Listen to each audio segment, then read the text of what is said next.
ओम नमो भगवते वासुदेवाय। नमो नमः। जय श्री कृष्ण मित्रों, राधे राधे। आज की वीडियो में बृहस्पतिवार व्रत कथा का श्रवण करने जा रहे हैं।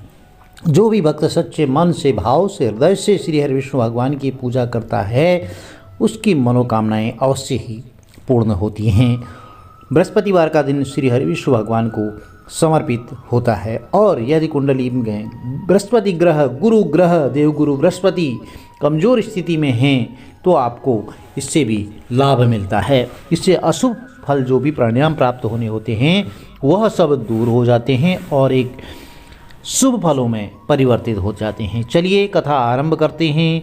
बोलिए श्री हरि विष्णु भगवान की जय। गणपति गजानन महाराज की जय। किसी गांव में एक साहूकार रहता था जिसके घर में अन्न, वस्त्र और धन की किसी प्रकार की कोई कमी नहीं थी, परंतु उसकी स्त्री जो थी वह बहुत ही कंजूस थी। किसी भिक्षार्थी को कुछ नहीं देती, सारे दिन घर के कामकाज में लगी रहती थी। तो एक समय साधु महात्मा बृहस्पतिवार के दिन उसके द्वार पर आए और भिक्षा की याचना की, तो स्त्री उस समय घर के आंगन को लीप रही थी। इसी कारण से साधु महाराज कहने लगी कि महाराज, इस समय तो मैं घर की लिपाई कर रही हूँ, आपको मैं कुछ नहीं दे सकती, तो फिर किसी अवकाश के समय आना। साधु महाराज खाली हाथ चले गए। कुछ दिन के पश्चात वही साधु महाराज फिर आए, उसी तरह भिक्षा मांगी। तो साहूकार ने उस समय लड़के को खाना खिला रही थी, तो कहने लगी महाराज मैं क्या करूं, अवकाश नहीं है, तो इसीलिए आपको भिक्षा नहीं दे सकती। तीसरी बार जब महात्मा आए तो उसने उन्हें उसी तरह टालना चाहा, परंतु महात्मा जी कहने लगे कि यदि तुमको बिल्कुल ही अवकाश हो जाए तो मुझको भिक्षा दोगी क्या? तो साहूकारनी कहने लगी हाँ महाराज, यदि ऐसा हो जाए तो आपकी बड़ी कृपा होगी, अहो भाग्य मेरा। साधु महाराज जो है कहने लगे कि अच्छा है, मैं तुम्हें एक उपाय बताता हूँ। तुम बृहस्पतिवार को दिन चढ़ने पर उठो और सारे घर में झाड़ू लगा करके कूड़ा एक कोने में जमा करके रख दो। घर में चौका इत्यादि मत लगाओ। फिर स्नान आदि करके घर वालों से कह दो कि उस दिन सब दाढ़ी हजामत बनवाएं, बाल कटवाएं और रसोई बना करके चूल्हे के पीछे रख दिया करो और सामने कभी मत रखना। तो सायंकाल को अंधेरा होने के बाद दीपक जलाया करो और बृहस्पतिवार को पीले वस्त्र कभी धारण मत करना, ना ही पीले रंग की चीज़ों का भोजन करना। यदि ऐसा करोगी तो तुमको जो है घर का कोई काम नहीं करना पड़ेगा। तो साहूकारनी ने कहा ठीक है महाराज, मैं ऐसा ही करूँगी। तो बृहस्पतिवार को दिन चढ़े वह उठी और झाड़ू लगा करके कूड़े को घर के कोने में जमा कर देती थी। पुरुष सब हजामत बनवाते थे और भोजन बना करके चूल्हे के पीछे रखने लगी। वह सब बृहस्पतिवारों को ऐसा ही करती रही। अब कुछ समय बीतने के बाद उसके घर में खाने को दाना तक नहीं रहा। थोड़े ही दिन बाद वह महात्मा फिर आए और उन्होंने भिक्षा मांगी, परंतु सेठानी ने कहा महाराज मेरे घर में खाने को अन्न नहीं है, आपको मैं क्या दे सकती हूँ? तब महात्मा ने कहा कि जब तुम्हारे घर में सब कुछ था तब भी तुम कुछ नहीं देती थी, अब पूरा का पूरा अवकाश है तब भी तुम कुछ नहीं दे रही हो, तो तुम क्या चाहती हो वह कहो। तब सेठानी ने जो है हाथ जोड़ करके साधु महाराज से प्रार्थना की, विनती करने लगी, गिड़गिड़ाने लगी, अब कोई ऐसा उपाय बताओ महाराज जिससे मेरे पहले जैसा धन धान्य हो जाए। और अब मैं प्रतिज्ञा करती हूँ कि अवश्य ही जैसा आप कहेंगे मैं वैसा ही करूँगी। तो तब महात्मा जी ने कहा कि बृहस्पतिवार को प्रातःकाल उठ करके स्नान आदि से निवृत्त होकर के घर को गौ के गोबर से लिपाई करो और पुरुष हजामत नहीं बनवाए। भूखे लोगों को अन्न जन देते रहा करो। ठीक सायंकाल दीपक जलाओ। यदि ऐसा करोगी तो तुम्हारी सब मनोकामनाएं भगवान बृहस्पति जी की कृपा से पूर्ण होंगी। तो सेठानी ने ऐसा ही किया और उसके घर में धन धान्य वैसा ही हो गया जैसा कि पहले था। इस प्रकार भगवान बृहस्पति की कृपा से, देवगुरु बृहस्पति की कृपा से अनेक प्रकार के सुख भोग करके वह दीर्घ काल तक जीवित रही। बोलियो बृहस्पति भगवान की जय। प्रिय भक्तों, बृहस्पतिवार के दिन एक दूसरी कथा भी प्रचलित है। चलिए कथा आरंभ करते हैं। बोलिए श्री हरि विष्णु भगवान की जय। एक दिन जो देवराज इंद्र बड़े अहंकार से अपने सिंहासन पर बैठे थे और बहुत से देवता ऋषि, गंधर्व, किन्नर आदि सभा में उपस्थित थे।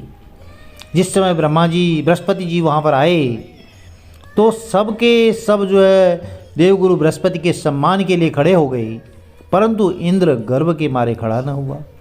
उनको घमंड था, यद्यपि वह सदैव उनका आदर किया करते थे। तो देवगुरु बृहस्पति जी अपना अनादर समझते हुए वहाँ से उठकर चले गए।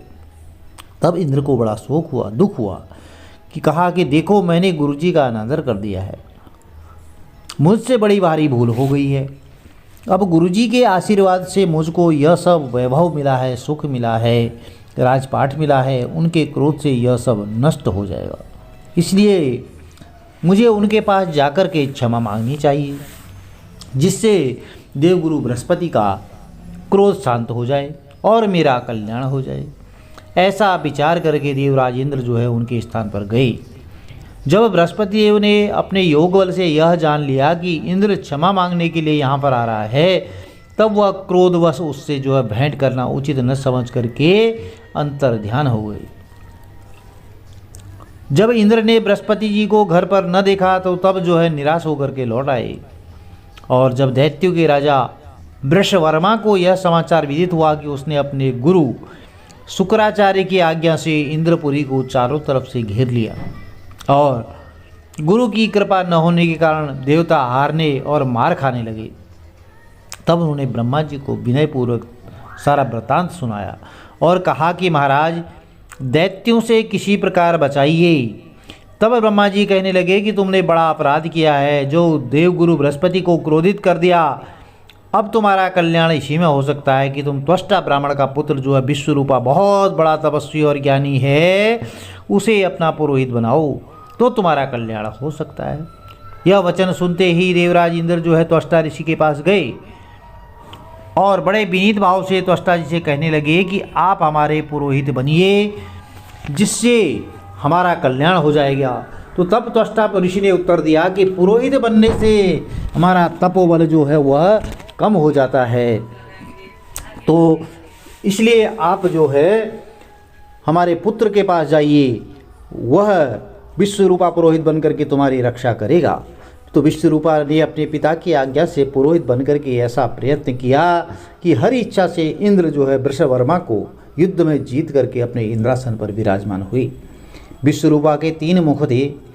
एक मुख से वह सोमपल्ली लता का रस पान पीते थे और दूसरे मुख से वह मदिरा पीते थे, तीसरे मुख से अन्न आदि भोजन करते थे। तो इंद्र ने जब कुछ दिनों के पश्चात कहा कि मैं अपनी कृपा से, आपकी कृपा से यज्ञ करना चाहता हूँ। तो जब विश्वरूपा की आज्ञा अनुसार यज्ञ आरंभ हो गया, तब एक दैत्य ने विश्वरूपा से कहा कि तुम्हारी माता दैत्य की कन्या हैं, इस कारण हमारे कल्याण के निमित्त एक आहुति दैत्यों के नाम पर भी दे दिया करो, यह अति उत्तम बात है। तो विश्वरूपा उस दैत्य का कहा मान करके आहुति देते समय दैत्य नाम भी धीरे से कहने लगा। तो इसी कारण यज्ञ करने से देवताओं का तेज नहीं बढ़ा, उनका तपोबल नहीं बढ़ा। तो इंद्र ने यह वृत्तांत जानते ही क्रोधित होकर के विश्वरूपा के 3 सिर काट डाले।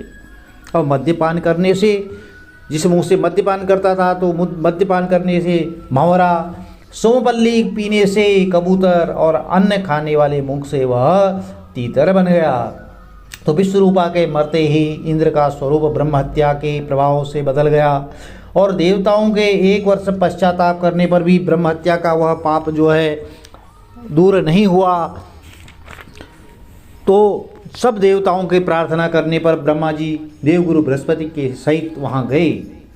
इस ब्रह्म हत्या के 4 भाग किए, उनमें से 1 भाग पृथ्वी को दिया। इसी कारण कहीं कहीं पर धरती ऊंची नीची और बीज बोने लायक भी नहीं होती है। और साथ ही ब्रह्मा जी ने यह वरदान दिया कि जहाँ पृथ्वी में गड्ढा होगा, कुछ समय पा करके वह स्वयं भर जाएगा। और दूसरा वृक्षों को दिया, जिससे उनमें से गोंद बनकर बहता रहता है। इसी कारण से गूगल के अतिरिक्त जो है सभी गोंद अशुद्ध समझे जाते हैं। वृक्षों को यह वरदान दिया कि ऊपर से सूख जाने पर जड़ फिर फूट जाती है। और तीसरा भाग स्त्रियों को दिया। इसी कारण स्त्रियां हर महीने रजस्वला होकर के पहले दिन चांडालिनी, दूसरे दिन ब्रह्मघातिनी और तीसरे दिन धोबिन के समान रहकर चौथे दिन जो है शुद्ध होती हैं और संतान प्राप्ति का उनको वरदान दिया। चौथा भाग जल को दिया, जिससे फैन और शैवाल आदि जल के ऊपर आ जाते हैं। जल को यह वरदान मिला कि जिस चीज़ में डाला जाएगा वह बोझ में बढ़ जाएगी। इस प्रकार इंद्र को ब्रह्महत्या के पाप से मुक्त किया गया। जो मनुष्य इस बृहस्पतिवार की कथा को पढ़ता है, सुनता है, उसके सब पाप जो है देवगुरु बृहस्पति जी महाराज की कृपा से नष्ट हो जाते हैं और श्री हरि विष्णु भगवान की कृपा उन पर सदैव बनी रहती है। प्रिय भक्तजनों, यदि बृहस्पतिवार की कथा आपको अच्छी लगी तो चैनल को लाइक कीजिए, शेयर कीजिए, सब्सक्राइब कीजिए, साथ में बेल आइकन अवश्य प्रेस कर दीजिए, जिससे कि आने वाली वीडियोज़ की नोटिफिकेशन आपको ठीक समय पर मिलती रहे। भगवान श्री हरि विष्णु का आशीर्वाद आपके कुटुंब में, परिवार में सदैव बना रहे। जय श्री कृष्णा। राधे राधे। आपका दिन शुभ हो।